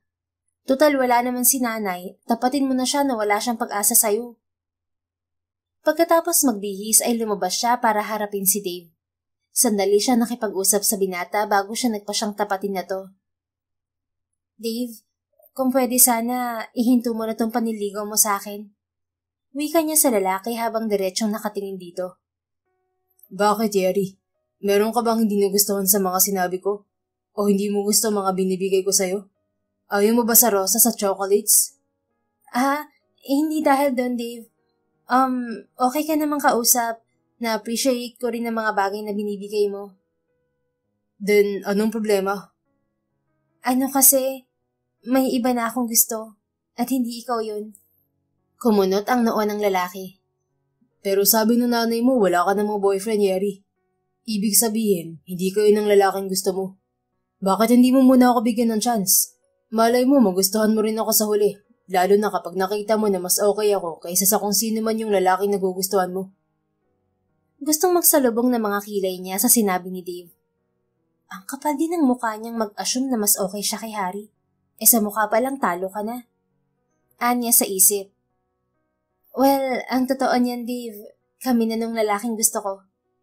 Naisipan niyang sabihin sa kaharap. Kaya ngayon lang ako nakauwi kasi nag-date kami. At sinagot ko na siya kanina. Kaya I'm sorry, Dave, hindi ka na pwedeng manligaw sa akin. Nakaramdaman siya ng guilt sa ginawang pagsisinungaling, ay ayaw naman niyang patuloy na mangulit sa kanya ang lalaki. Ilang sandaling hindi umimik ang kaharap bago ito tumayo. I won't say it's okay because I was hurt, Yeri. But I understand. Wala naman akong choice kundi tanggapin ang desisyon mo. Sana lang maayos ang lalaking yun at hindi kung sino-sino lang. Oh, don't worry. Mabuting lalaki si Harry, Dave. Hindi niya napigilan ang pagmamalaki sa boses. Kung ganun, aalis na ako. Tumayo siya at inihatid palabas si Dave. Pagbalik niya sa loob ng bahay ay naabutan niya si Yasmin sa sala. Nilalantakan nito ang tsokolateng dala ni Dave. Anong sinabi mo at napaalis mo agad yun? Tanong nito pagkatapos kagatan ng hawak na chocolate bar. Ikinwento niya sa kapatid ang ginawang pagsisinungaling kay Dave. Pagkatapos niyon ay nagtanong ito tungkol sa pagkikita nila ni Harry sa mall. OMG! Type ka rin ng Harry na yon, Yeri. Nakangising wika ng kakambal. Talaga? Oo. Bakit naman siya mag-aaksaya ng 2 oras sa mall kasama ka kung hindi ka niya gusto? At saka, bakit siya mag-e-effort ni ihatid ka hanggang dito sa atin? Ang mahal-mahal ng gasolina ngayon. Paano kung mabait lang talaga siya, Yasmin? Sabi mo, driver siya sa punerarya, di ba? Magkano lang ba ang kita doon, Yeri? Tapos mag-aaksaya pa siya ng gas para sa'yo. Hindi niya yun gagawin out of kindness. Gusto ka rin niya. Bago siya makasagot sa kapatid ay dumating na ang kanilang ina. Nakasalubong ko si Dave, Yeri. Ano yung sinabi niya sa akin na binasted mo na daw siya? Tanong sa kanya ng ina. Napalunok siya. Nasabi na pala niya sa'yo, Nay. Oo, sinabi niya na binasted mo raw siya dahil may boyfriend ka na? Totoo ba yun? Napasinghap siya. Ang gagal naman pala talaga ng Dave na yun. So, totoo nga na may boyfriend ka na. Yeri, wag mo sabihin sa akin na nagsinungaling ka lang kay Dave, ha? Aba, hindi kita pinalaki na sinungaling, anak. Totoo naman yun, Nay. May boyfriend na si Yeri. Sagot ng kapatid na bahagyang nagpalaki ng mga mata niya. May boyfriend ka na nga? Sino? Bakit hindi ko alam? Panguusisa ng ina. Nay, bago pa lang kasi kami. Nakilala ko siya nung umuwi ako galing ng Maynila. Nagkasabay kami sa bus tapos naging magka-text kami hanggang sa mapalapit kami sa isa't isa. Kailan mo siya sinagot? Kanina lang, Nay, nung nagpunta ako sa mall. Anong pangalan ng lalaking yon? Harry. Kailan mo balak dalhin dito at ipakilala sa akin? Bago pa lang kami, Nay. Naghahanap ako ng tiyempo. Anong trabaho ng Harry na yan? Sa pagkakataong yun ay napanguso na siya. Nay naman, dinaig mo pa si Boy Abunda sa dami ng tanong mo. Aba, syempre. Ngayon ka lang nagka-boyfriend, Yeri. Talagang mako-curious ako sa lalaking yan. Anong trabaho niya? Driver po. Kumunot ang noo ng ina. Driver? Anong klaseng driver? Driver ng karon ng patay. Sa funeral home siya nagtatrabaho, Nay. Nalaglag ang panga ng ina. Driver ng karon ng patay ang boyfriend mo? Seryoso ka ba, Yeri? Binasted mo si Dave na CPA para lang ipagpalit sa driver? Nasisiraan ka na yata ng bait, anak. Kahit na hindi naman totoo na nobyo niya si Harry, ay na-offend siya sa sinabi ng ina. Wala namang mali sa pagiging driver, ah. Kung makapagsalita ako naman, Nay, parang hindi driver si tatay dati. Driver nga ang tatay mo, kaya nga alam ko rin na maghihirap ang buhay mo kapag dyan ka na uwi sa driver na yan. Sagot ng ina. Kaya ko nga kayo pinag-aral para magkaroon kayo ng magandang trabaho. Tapos sa huli, pipili lang kayo yung lalaking hindi pa maayos ang trabaho. Aba mga anak, maging praktikal naman kayo. Maayos at marangal na trabaho ang pagiging driver, Nay. At saka kung makapagsalita ka naman, parang mag-aasawa na ako. Boyfriend ko lang naman po si Harry. At take note, kakasagot ko lang po sa kanya. Nagpapanik ka agad sa future ko. Oh, paano kung mabuntis ka bigla ng lalaking yan? Di wala ka ng choice kundi magpakasal sa kanya. Mabuting lalaki si Harry, Nay. Saka gentleman. Kaya, hindi ako mabubuntis nang hindi kami kasal. May isip na rin naman po ako. Mabuting lalaki pero hindi man lang nandigaw. Dinaan ka lang sa patext-text. Ano bang nagustuhan mo sa lalaking yon, Yeri? Kahit na hindi na maipinta ang mukha ng ina sa harap niya, ay hindi pa rin napigil ni Yeri ang ngiti habang iniisip si Harry. Mabait po, gentleman, masarap kausap at may sense of humor. Tapos gwapo rin, Nay. Umirap sa kanyang ina. Mapapakain ka ba ng kabaitan at gwapong mukha, Yeri? Sa una lang yan masaya, anak. Kapag nahihirapan ka na sa buhay, magsisisi ka rin. Bakit, Nay? Nagsisisi ka ba na si tatay ang pinakasalan mo? Balik tanong niya sa ina. Natahimik ang ina sa tanong niya. Kahit na mahirap ang buhay namin ng tatay mo, hindi ako nagsisi na siya ang pinakasalan ko. Kasi mahal ko siya. Mahal namin ang isa't isa. Kaya kahit mahirap ang buhay, kinaya namin. Pero ayokong maranasan niyo yun, mga anak. Kaya hanggat maaari, gusto kong mauwi kayo sa lalaking siguradong makakapagbigay sa inyo ng magandang buhay. Paano kung gusto ka talaga si Harry, Nay? Hindi naman natuturuan ng puso, di ba? Bumuntong hininga ang ina. Alam kong sa huli, hindi naman talaga kita mapipigilan kung talagang gusto mong lalaking yan. Pero, ipakilala mo siya sa akin, Yeri. Gusto kong makasiguro na seryoso talaga sa iyo ang lalaking yan at kung mahal ka talaga niya. Sige, Nay, ipapakilala ko sa iyo soon. Kapag boyfriend ko na talaga si Harry. Dugtong niya sa isip. Kumunot ang noo ng ina. Anong soon? Ano kasi, busy siya sa trabaho, Nay. Akala ko ba driver siya ng karo ng patay? Araw-araw ba may libing? Napairap si Yeri nang tumawa ang kapatid sa sinabi ng kanilang ina. May iba rin siyang pinagkakaabalahan, Nay. Saka tumutulong siya sa punerarya ng pinsan niya. Sus, baka naman natatakot lang humarap sa akin ng lalaking yon. Ni hindi na nga siya umakit ng ligaw sa'yo, ayaw pang humarap sa akin. Paano mo ako makukumbinsi na mabuting lalaki talaga ang Hari na yan at seryoso sa'yo? Hindi siya natatakot, Nay. Busy lang talaga siya sa trabaho. Don't worry, pagbalik mo galing Bohol, ihaharap ko na siya sa'yo. Siguraduhin mo lang, Yeri. Nang dumiretso ang ina sa silid nito at maiwan sila ng kapatid sa sala, ay binigyan niya ng matalim na tingin si Yasmin. Bakit mo naman sinabi kay nanay na boyfriend ko si Harry? Anong ako? Ikaw kaya nagsabi kay Dave, tapos yung Dave na yun ang nagsabi kay nanay. Namang problemang kinagat niya ang ibabang labi. Paano yan ngayon? May dalawang option ka, kambal. Sabihin mo kay nanay na nakipag-break ka na agad kay Harry. O kaya naman, umamin ka na kay Harry at gawin mong boyfriend. 2 weeks naman si nanay sa Bohol, so madami ka pang oras, Yeri. Hindi pa nga ako sigurado kung gusto rin ako ng tao. What if manghingi ka na lang ng pabor sa kanya? Kausapin mo siya na magpanggap na boyfriend mo sa harap ni nanay. Kapag pumayag siya, walang duda, gusto ka talaga nun. Sa huli ay nagpa siyang sundin ng huling suhestyon ng kapatid. Pagdating niya sa loob ng kwarto ay doon lang niya nakitang may text message sa kanya si Harry. Bago sila umalis ng mall kanina ay kinuha nito ang number niya. Sa halip na mag-reply ay diretsong tinawagan niya ang binata. Hello, Yeri? Bungad sa kanya ng lalaki sa kabilang linya. Bumilis ang tibok ng puso niya nang marinig ang boses nito. Kahit sa cellphone ay iba ang epekto sa kanya ng boses ng binata. Hi, Harry. Yeri, napatawag ka? Ano kasi, may favor akong hihingin sa'yo kung okay lang. Sure, ano yun? Okay lang ba na dito ko ipaliwanag sa tawag? Walang problema sa akin. Nabanggit ko sa'yo kanina yung tungkol sa manliligaw ko, di ba? Sinabi ko sa kanya kanina na may boyfriend na ako kaya hindi na siya pwedeng manligaw sa akin. Pagsisimula niya. Gusto mong magpanggap akong boyfriend sa harap ng nanay mo? Tanong nito matapos niyang ipaliwanag ng buo rito ang sitwasyon. Oo, sana.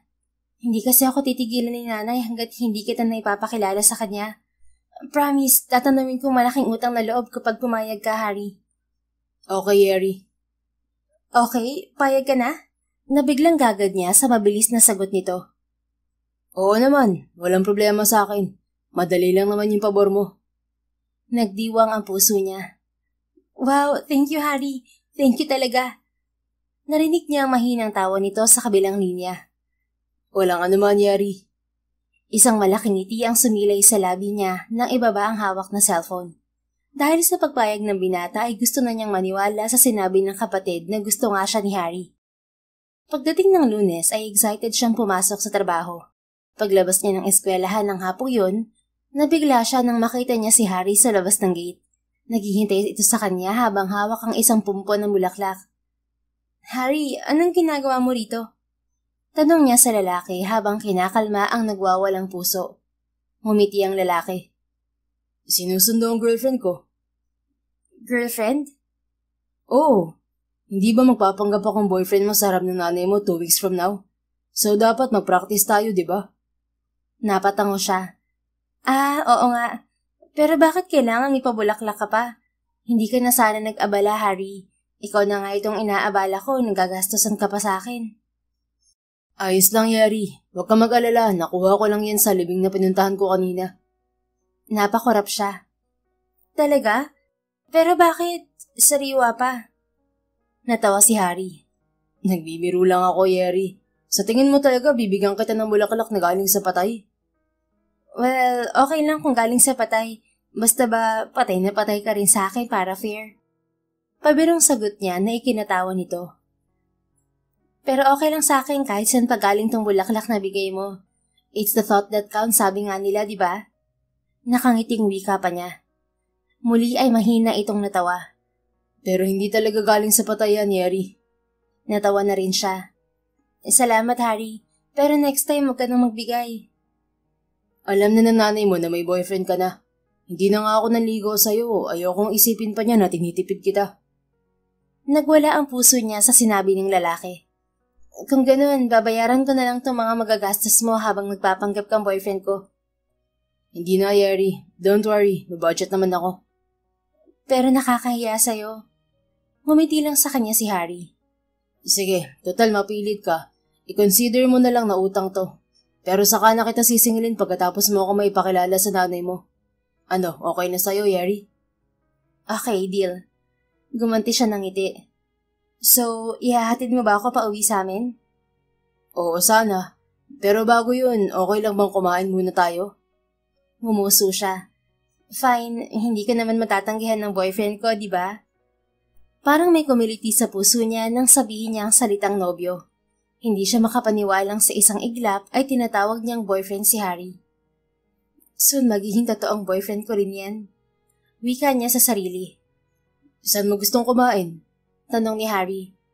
May alam ako masarap na kainan dito na student-friendly lang. Doon na lang tayo. Sigurado ka, Yari? Ayaw mo sa mall? Don't worry, may budget naman ako dito. Wag na sa mall, Harry. Doon na lang sa sinabi ko. Promise, mura doon pero masarap. Saka malapit lang dito. Dinala niya si Harry sa naturang kainan. Umorder sila ng pasta at pizza. Habang naghihintay sa pagkain ay napag-usapan nila ang naging araw nila. Ano pala, Harry? May kailangan akong sabihin sa'yo tungkol kay nanay. Ayoko mabigla ka kapag kaharap mo na siya. Anya sa lalaki. Ano yun? Huwag mo sabihing may lahing asawang ang nanay mo, Yari. Natawa siya. Grabe ka naman, Harry. Masyado ka kasing seryoso. Ngumuso siya. Sa tingin mo, yung gandang to may lahing aswang? Ngumisi ang binata. Kung may lahi kayong aswang, ibig sabihin lang nun, magaganda pala ang mga aswang. Natawa siya kasabay ng pag-iinit ng mga pisngi. Yan ang gusto ko sa'yo eh. Sinasakyan mo ang mga sinasabi ko. Natawa rin ito bago sumeryoso. So, anong dapat kong malaman tungkol sa nanay mo? Ano kasi, matapang kasi si nanay kaya mag-expect kang uusisain ka talaga niya. Tapos wala din siyang filter kaya ngayon pa lang magsasorry na ako kung sakaling ma-offend ka niya o may masabi siyang hindi maganda sa'yo. Kaya kung gusto mong mag-back out, pwede naman. Ngumiti lang sa kanya si Harry. Hindi ako magbaback out, Yari. Don't worry, haharapin ko na maayos ang nanay mo. Talaga? Salamat, Harry. Sa sinabi niya ng binata ay tila nadagdagan pa ito ng 100 points sa puso niya. Dumating ang order nila at nagsimula na silang kumain. Bukas, okay lang din ba na sunduin kita pagkatapos ng klase mo? Tanong ni Harry. Pwede naman, wala ka bang ibang gagawin? May trabaho ako sa umaga pero libre na ako sa hapon, Yari. Teka, baka malita ko ng uwi bukas. May event kasi sa school next week tapos kasali kami mga teachers sa magpe-perform. May practice kami bukas ng hapon. Anong klaseng performance yan? Dance performance. Yung mga matatandang teacher, folk dance, ganun. Tapos kaming medyo bata-bata, modern dance naman. Pwedeng manood ang mga outsider? Pwede naman. Lumapad ang ngiti nito. So, pwede akong manood? Nalaki ang mga mata niya. Manonood ka? Seryoso? Oo, gusto ko makitang sumayaw ang girlfriend ko. Ngumuso siya. Ayoko, baka pagtawanan mo lang ako eh. Bakit ko naman pagtatawanan ng girlfriend ko? Ang sama ko namang boyfriend nun. I-cheer kita, don't worry. Ayaw mo bang magkaroon ng gwapong supporter? Sumil ko ang puso ni Yari. Fine, dahil boyfriend kita, sige, pwede kang manood. Malaki ang ngiting nagpasalamat sa kanya si Harry bago pinagpatuloy ang pagkain. Pagkatapos kumain ay tumuloy sila sa lumang sasakyan na gamit nito. Salamat sa paghatid, Harry. Anya pagdating sa tapat ng bahay nila. Walang anuman. Teka, paano ba to, Harry? Ayaw ma-unlock ng seatbelt? Baling niya sa lalaki nang hindi niya matanggal ang seatbelt na suot. Ako na, Yeri. Na-stuck yata. Lumapit sa kanya si Harry para tulungan siyang alisin ang seatbelt. Ramdam niya ang malakas na tibok ng puso niya dahil sa lapit ng distansya nila sa isa't isa. Halos mabilang niya ang mga pilik mata nito. Okay na, Yeri. Mahinang wika ni Harry. Nagsalubong ang mga mata nila. Lalong nagwala ang puso ni Yeri nang makitang mula sa mga mata ay bumaba ang tingin ni Harry sa mga labi niya. Hindi niya alam kung tama ang basa niya sa ekspresyon ni Harry, pero sa tingin niya ay tila gusto siyang halikan ng binata. Subalit bago pa man may makapagsalita sa kanilang dalawa, ay may kumatok sa bintana ng sasakyan. Pagbaling nila ay nakita niya ang mukha ng kapatid sa labas. Kung maghahalikan kayo, doon kayo sa loob, wag dito. Madaming marites dito sa labas. Hindi pa naman tinted tong sasakyan. Nakangusang wika ng kapatid niya nang ibaba ni Harry ang bintana ng sasakyan. Namula ang mukha ni Yeri. Ano ka ba, Yasmin? Hindi kami maghahalikan. Okay, sabi mo eh. Nakangisi lang nasagot ng kakambal niya bago ibinaling ang tingin kay Harry. Ikaw pala si Harry? Lagi kang kinukwento sa akin ni Yeri. I'm Yasmin, by the way. Nice to meet you, Yasmin. Naikwento ka na rin sa akin ng kapatid mo. Sinabi na naman siguro niya na mas maganda siya sa akin, no? Obviously, fake news yon, Harry. Natawa si Harry. Well, pareho kayong maganda. Pero for obvious reasons, naniniwala ako sa sinabi ni Yeri. Sus, biased ka lang. Okay lang, mas maganda rin naman ako kay Yeri, sabi ng jowa ko. Mabirong ingos ni Yasmin bago muling ngumiti. Papabain mo ng kotse si Harry, Yeri. Pagkapihin mo muna bago umuwi. Hindi na, saka na lang kapag nandyan na ang nanay niyo. Tanggi ni Harry bago ito nagpaalam. Nauna nang pumasok sa loob ng bahay ang babae, habang si Yeri ay hinihintay pang makaalis si Harry. Hoy, Yeri, sobrang gwapo pala nung Harry na yun. Bungad sa kanya ng kapatid pagpasok niya sa bahay. Mabait rin at gentleman ha, kaya naman pala patay na patay ka sa kanya. Ang swerte mo, nagkagusto rin sa'yo yung ganong klase ng lalaki. Grabe ka naman, Yasmin. Maganda naman ako Natawa ang kapatid bago ito sumeryoso. Pero seryoso ka ba talagang driver lang yun? Wala si itsura Aba, mas maniniwala pa ako kung sinabi mo na model yun o kaya artista. Tisoy ha, saka ang pananalita medyo hindi parang kauri natin. Driver talaga siya. Baka kasi kaya ganun siya magsalita at umi-Ingles dahil nga sanay sa Maynila na makahalubilo sa mga mayayaman. Baka naman sideline lang niyang pagdadriver. Baka may iba pa siyang trabaho, kambal. Wala naman siyang nababanggit sa akin. Ang sabi niya dati siyang hospital staff. Tapos interesado siyang mag-aral para maging licensed embalmer. Talaga? Mahirap maging embalsamador Medyo nakakatawa para sa iba pero hindi basta-bastang kurso yun kung alam lang nila. Ibig sabihin, nakagraduate siya ng college or associate degree, ganon? Hindi ko na itanong. Next time mag-usisa ka, Yeri. Baka mamaya may ibang buhay pala yan sa Maynila. Malay mo nagdi-disguise lang siya na driver ng karo. Ewan ko sa'yo, Yasmin. Kakapanood mo yan ng mga pelikula. Natatabang sagot niya sa kapatid bago sumeryoso. Ayoko kasing masyadong mag-usisa sa kanya tungkol doon. Baka isipin pa ni Harry na issue sa akin na driver lang ang trabaho niya. Malalaman ko rin naman yung mga gusto kong malaman kapag iniharap ko na siya kay nanay. Kilala mo si nanay, daig pa nun ng investigador kung magtanong. Kung sa bagay, lahat ng posibleng matanong siguradong itatanong ni nanay kay Harry. At saka mukha talagang mabait yung si Harry. Sa mga sumunod na araw ay naging regular ang pagsundo ni Harry kay Yeri pagkatapos ng klase ng dalaga. Naging regular din ang pagtatawagan nila sa gabi bago matulog.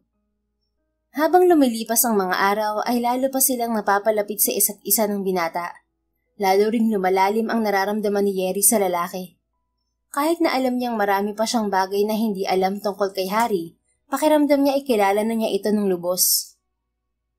Dumating ang araw ng foundation day ng kanilang eskwelahan. Naghahanda si Yeri sa backstage nang makatanggap siya ng text mula kay Harry. Ayon sa binata ay nasa auditorium na ito.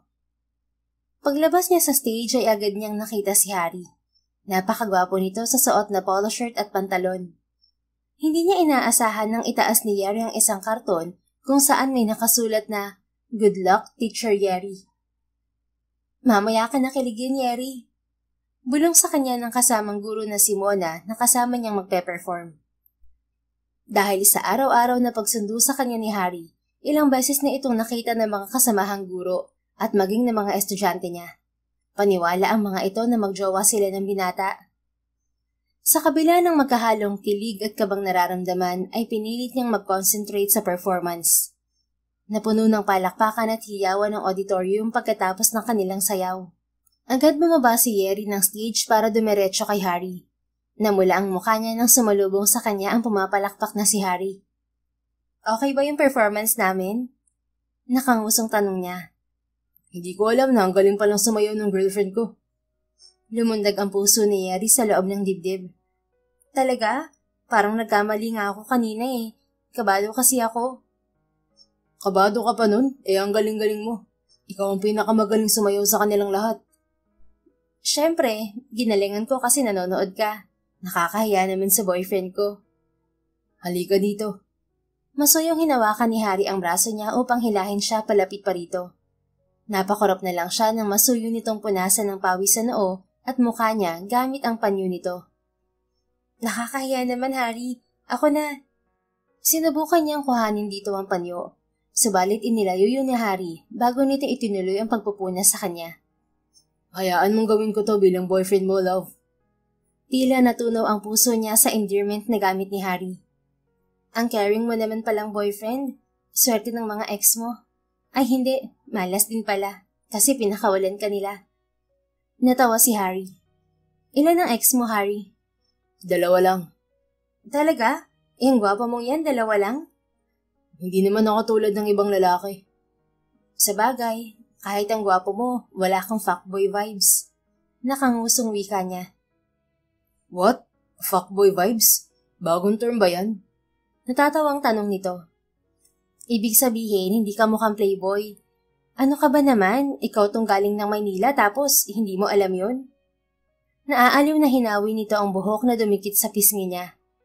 "Sorry naman po, ma'am." Pabirong umingo siya para pagilan ang pagkalat ng kilig sa sistema.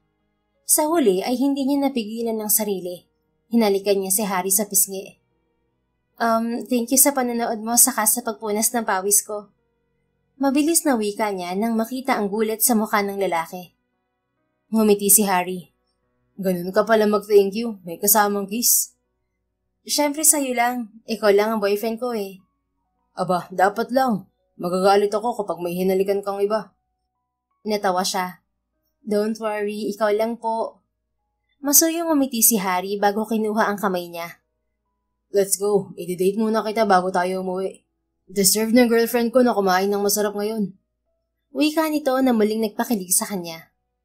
Sa pagdaan pa ng mga araw ay lalo pa silang napapalapit ni Harry sa isa't isa at halos araw-araw siyang pinapakilig ng lalaki.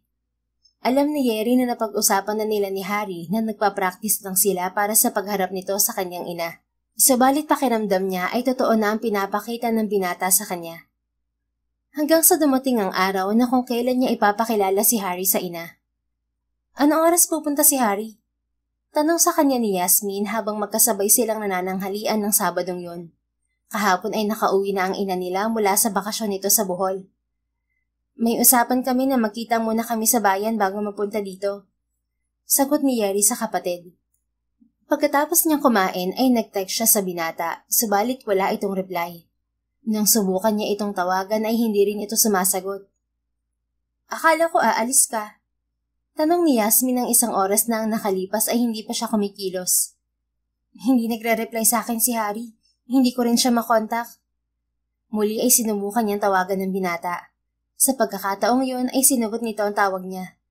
Subalit sa halip na si Harry ay isang hindi pamilyar na boses ng lalaki ang narinig niya sa kabilang linya. "Hello? Is this Yeri?" Tanong ng lalaki sa kabilang linya. Ako nga si Harry. Sino tong kausap ko? Nasaan si Harry? This is Harry's cousin, James. Natigilan siya. Nabanggit sa kanya ni Harry ang pinsan nitong si James na isang funeral director at may-ari ng Serenity Funeral Homes. Pwede ko bang malaman kung nasan si Harry ngayon? I'm sorry, Harry, pero nagpunta ng Maynila si Harry. Nagmamadali siyang umalis kanina kaya hindi na siya personal na nakapagpaalam sa'yo. Sabi niya kanina, sa biyahe na lang siya magsasabi sa'yo. Pero naiwan pala niya tong cellphone niya dito sa bahay. Bakit bigla siyang nagpunta ng Maynila? May nangyari ba? May pag-aalalang tanong niya.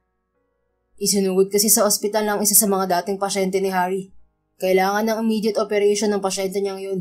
Kaya kahit naka-indefinite leave siya, kinailangang umuwi ni Harry sa Maynila. Pasyente? Anong ibig mong sabihin? Hindi ko maintindihan. Naguguluhang tanong niya sa kausap. Narinig niya ang singhap nito sa kabilang linya. I'm sorry, Harry. Hindi ko alam na hindi pa pala nasasabi sa'yo ni Harry na doktor siya. Doktor si Harry? Hindi makapaniwalang gagan niya.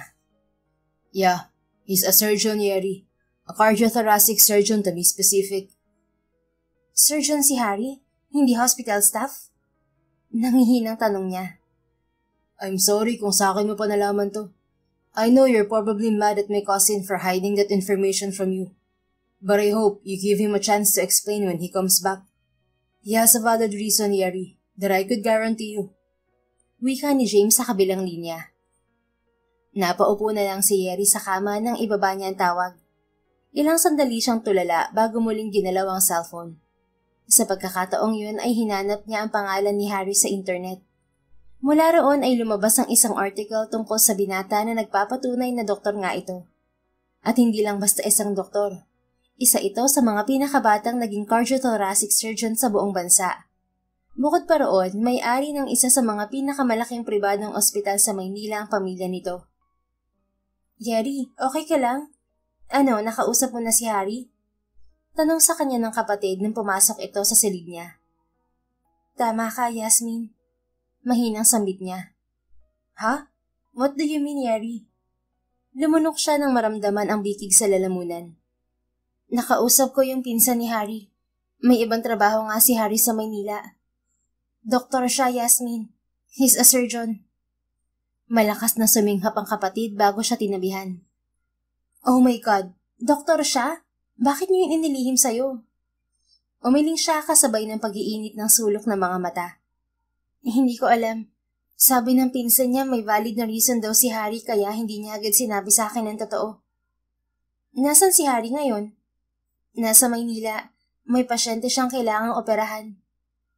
Kung ganoon, hindi siya makakapunta mamaya. Hindi na importante yon, Yasmin. Ang tanging gusto kong malaman ngayon kung bakit siya naglihim tungkol sa pagkatao niya.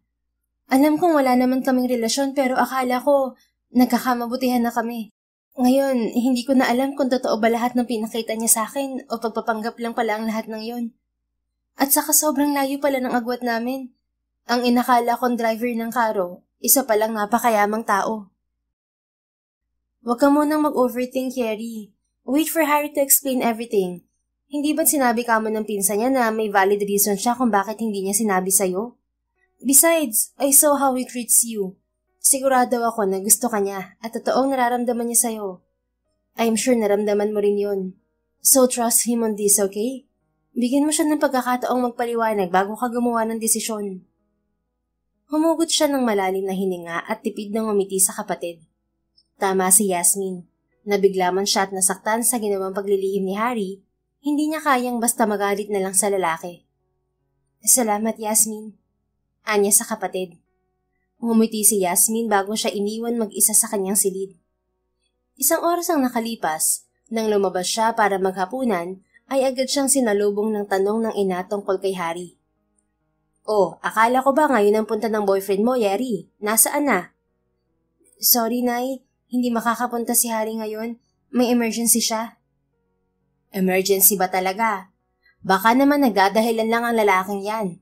Sinasabi ko na nga ba, natatakot yun humarap sa akin eh. Naiiling at tila disappointed na wika ng ina. Bago pa siya makasagot sa ina, inunahan siya ng kakambal. Hay naku, Nay. Huwag mo nga munang i-judge yung si Harry. Hintayin mo na lang na makilala mo. Wika ni Yasmin. Bakit, Yasmin? Boto ka sa Harry na yon para sa kapatid mo? Oo naman, Nay. Kung saan ba masaya si Yeri eh. Siyempre, suportado ko siya. Sa kabila ng halo-halong nararamdaman ni Yeri ng mga oras na yon, ay napangiti siya sa sinabi ng kapatid. Pinilit din niyang umaktong normal sa harap ng ina dahil ayaw niyang makahalata ito at mag-usisa pa. Kinabukasan, araw ng linggo, nanood sila ng TV ni Yasmin sa sala ng isang sasakyan nang huminto sa tapat ng bahay nila. Akala niya nung una ay si Dave yun. Subalit na bigla si Yeri nang pagsilip niya mula sa bintana ay natanaw niya si Harry. Ang bilis niyang nakabalik, Yeri. Ano pang hinihintay mo? Labasin mo na. Wika ng kakambal. Teka, kinakabahan ako, kambal. Ano ka ba? Siya yung dapat na magpaliwanag sa'yo kaya siya yung dapat kabahan. Magbibihis muna ako. Linggo ng araw na yon kaya nakapambahay lang siya. Wag na, maganda ka pa rin naman, Yeri. Sige na, mas maganda ka sa akin. Pero ngayong araw lang na to ha, kaya labasin mo na si Harry. Humugot siya ng malalim na hininga bago lumabas ng bahay. Sumalubong sa kanya ang binata na nakatayo at tila naghihintay sa tapat ng gate. Paglabas niya ng gate, agad nitong tinawid ang distansya sa pagitan nila at ikinulong siya sa mga bisig nito. Nagwala ang puso ni Yeri, subalit agad siyang humiwalay sa binata at sinalubong ang tingin nito. Bago kayo makap, magpaliwanag ka muna. Marami akong gustong itanong sa iyo, Harry. Hinawakan nito ang dalawang kamay niya. I know. I'm sorry, Yeri. I'm sorry dahil hindi ako nakasipot kahapon. Sorry din na umalis ako bigla na hindi nagpapaalam. On the way to Manila, saka ko lang nalaman na naiwan ko ang cellphone ko. I know. Sinabi sa akin ng pinsan mo. Lumunok siya. Alam ko na rin na hindi ka lang basta driver. Na doktor ka pala. Hindi lang basta doktor. You're one of the youngest cardiothoracic surgeons in the country. At mayaman ka rin. I'm sorry for hiding the truth from you. Nilunok niya ang bigig sa lalamunan. Bakit hindi mo sinabi sa akin? Akala ko ba magkaibigan tayo? Will you let me share something first, Yeri? Masuyo at tila nakikiusap na tanong nito. Tipid ang ngiting tumango siya. Oo naman, nakikinig naman ako sa'yo. Yes, I'm a doctor, Yeri. A cardiothoracic surgeon. Sa ibang bansa ako nag-aral ng pagdodoktor at umuwi lang dito sa Pilipinas na maging ganap na surgeon na ako. For years, I loved my job. Hanggang sa mamatay ang kapatid ko, si Hans. It was true that he died in a car accident. Nung naaksidente siya, isinugod siya sa ospital. He was 50-50 and needed immediate operation. Pero nung araw na yun, wala ako sa ospital. Nasa bakasyon ako. Kaya sinisi ko ang sarili ko sa pagkamatay ng kapatid ko. Kung nandun sana ako sa ospital, kung ako sana nag-opera sa kanya, baka nailigtas ko ang buhay niya at baka nabuhay pa siya. Tila piniga ang puso ni Yeri sa sakit na nakita niya sa mga mata ni Harry. Harry, hindi mo kasalanan na namatay ang kapatid mo. Yes, you're a doctor. Pero doktor ka lang, Harry. Hindi ka Diyos. Hindi mo hawak ang buhay ng kapatid mo o kahit ng sinong pasyente mo. Kahit gaano ka pa kagaling na doktor, hindi mo maililigtas ang kapatid mo kung talagang oras na niya. Mapait nang ngumiti ang lalaki. After my brother's death, I started punishing myself by working non-stop. For months, wala akong naging pahinga sa trabaho. Hanggang umabot sa puntong ginawa ko ng bahay ang ospital. My parents got worried about me. Pero hindi ako nakinig at binaliwala akong pag-aalala nila. Hanggang sa maapektuhan ng trabaho ko. During one of my surgeries, muntik na ako may mapatay na pasyente dahil sa kapabayaan ko. That forced me to leave the hospital and take a break. Dito ako nagpunta sa Quezon, kung saan nakatira ang pinsan kong si James. Dahil wala akong ginagawa, pinatulong niya ako sa negosyo niya. I only plan to stay here for a month or two, pero hindi ko inaasahan na mag-enjoy ako magtrabaho sa punerarya. Dealing with dead people is a breath of fresh air from my work as a doctor, who always bound to save lives. Kaya nagsinungaling ako sa'yo nung tinanong mo kung ano ang dati kong trabaho. Because I don't want people questioning me. Kung bakit iniwan ko ang pagdodoktor para magtrabaho sa punerarya. But then, I didn't expect I'd fall in love with you. Napakurap si Yeri, kasabay ng tila pansamantalang paghinto ng tibok ng puso. You're in love with me? Masuyong umiti ang binata. I am. Mahal kita, Yelena Marie. At first, I thought I was just attracted to you. But after meeting you for the third time, na-realize ko na hindi lang simpleng atraksyon ang naramdaman ko sa'yo. And the more time we spend together, the more I fall for you. Kaya nung nanghingi ka ng pabor sa akin na magpanggap na boyfriend mo sa harap ng nanay mo, pumayag agad ako. Habang lalo tayong nagkakalapit ay lalo kong nasisiguro na mahal na nga kita. Alam kong kailangan ko na ring itama ang maling sinabi ko sa'yo tungkol sa pagkatao ko. Naghintay ako ng tamang tiyempo para sabihin sa'yo ang lahat. At kahapon sana yun, bago mo ko ipakilala sa nanay mo. Pero nagkaroon ng emergency sa ospital. Ayoko sanang pumunta but in the end, hindi ko pa rin pala kayang talikuran ng paglilingkod sa pasyente. Sa kabila ng nagbabadyang luha ay masuyong umiti si Yeri sa lalaki. I understand, Harry. You do? Yes, naiintindihan ko, Harry. And thank you for telling me now. Mula sa kamay niya ay napunta ang kamay nito sa mukha niya. Masuyo nitong pinalis ang luhang bumagsak roon. Mahal kita, Yeri. I want to be your boyfriend for real. I want you to be mine for real. Kung kinakailangan ligawan kita, gagawin ko. Masuyo siyang umiling sa lalaki. Hindi na kailangan, Harry. Mahal din kita. Una pa lang tayong nakita sa bus, nakuha mo na tong pihikan kong puso. Habang nakakasama kita, lalo ako nahuhulog sa'yo. Ang totoo, kaya kita kinausa para magpanggap na boyfriend ko dahil gusto kong lalong mapalapit sa'yo at umaasa ako na baka sa huli maging totoo kitang boyfriend. Lumawak ang ngiti ng binata. Kung ganun, totoong girlfriend na kita. Oo, at totoong boyfriend na kita. Nangingiting sagot niya sa lalaki. Walang pagsigla ng kasiyahang nararamdaman niya ng mga sandaling yon. Teka, kamusta pala ang pasyente mo? It was a successful operation. I was happy working for my cousin, but I realized I missed working in the hospital, especially in the operating room. Masaya ako na makapagsalba ulit ako ng pasyente. Masuyo niyang hinaplos ang mukha nito. Ang bilis mong nakabalik. Sana nagpahinga ka muna bago ka bumiyahe ulit. Makakapaghintay naman ako. I wanted to talk to you immediately, love. After that 18-hour operation, I left the hospital and traveled back here. Namilog ang mga mata niya. 18-hour operation tapos bumiyahe ka agad pabalik? Sira ka ba? Paano kung na-aksidente ka? Don't worry, I didn't drive. Kasama ko ang driver ng pamilya namin.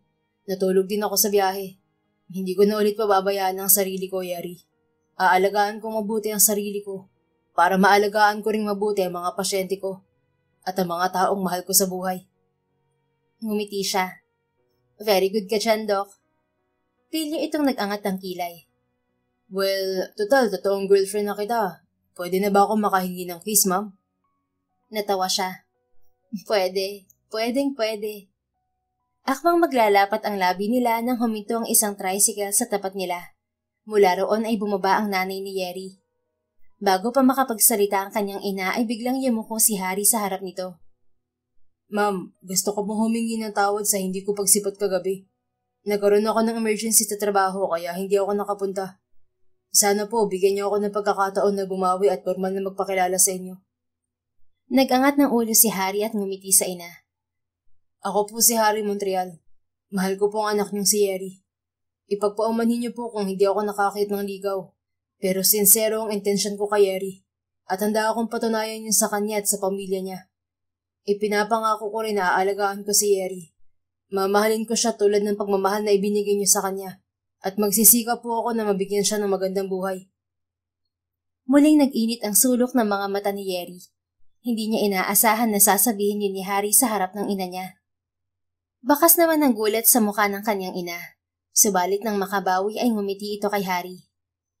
Inaamin ko, Harry, hindi ako natuwa nang nalaman ko ang trabaho mo. Ayoko kasing maranasan ng anak ko ang hirap ng buhay.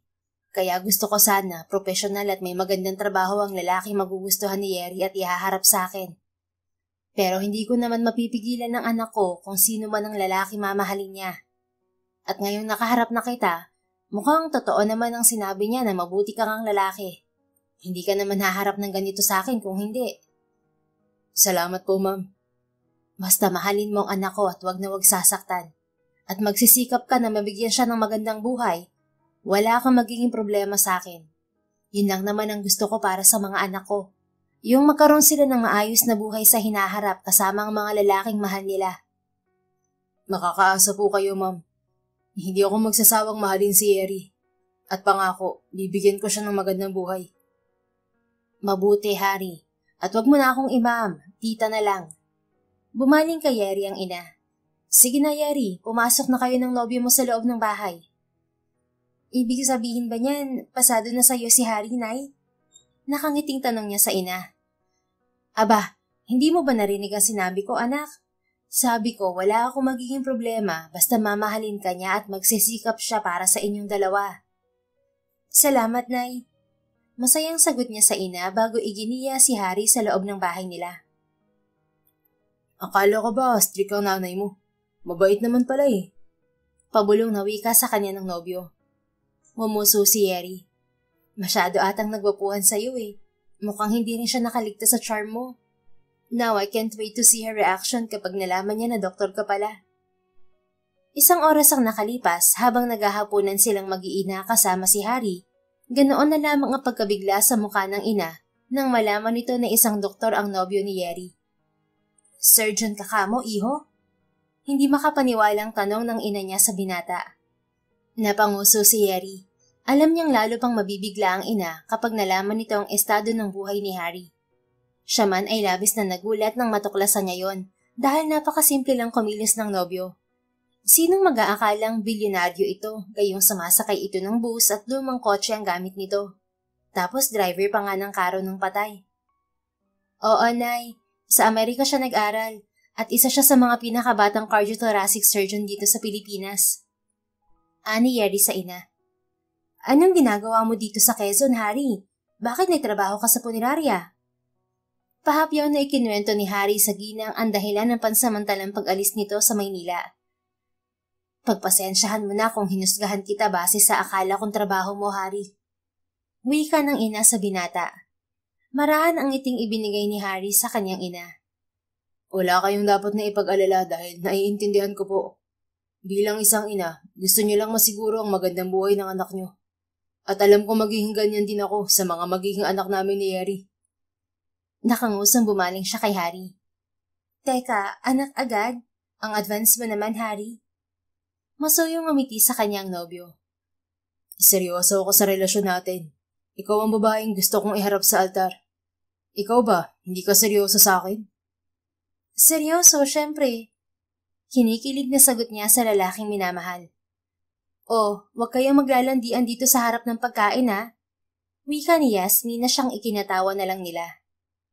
Simula ng araw na yon, kasabay ng pagsisimula ng opisyal na relasyon nila ni Harry, ay naging parte na rin ito ng pamilya nila.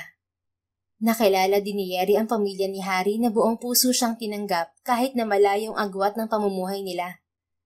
Sa halip na bumalik ang nobyo niya sa ospital na pag-aari ng pamilya nito, ay sa ospital sa bayan nila sa Quezon nagtrabaho at nagbigay ng serbisyo si Harry. Ayon sa nobyo ay ayaw na nitong malayo sa kanya. Habang tumatagal ang relasyon ni Harry at Yeri ay lalo nilang minamahal ang isa't isa. Pagdating ng isang taon nila bilang magnobyo, ay nag-propose si Harry ng kasal na buong puso namang tinanggap ng dalaga. Hindi nagtagal ay naganap ang kasal nila sa simbahan. 2 taon pagkatapos nilang maging ganap na mag-asawa, ay biniyayaan sila ng kambal na anak. Nasundan pa yun ng 2 anak sa pagdipas ng mga taon.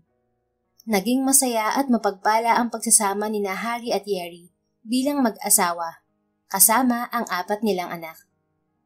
The end. Kung nagustuhan mo ang istoryang ito, please don't forget to like, comment, and share it with your friends. Your support really makes a difference. Thank you and see you sa ating next story. Keep safe and be blessed.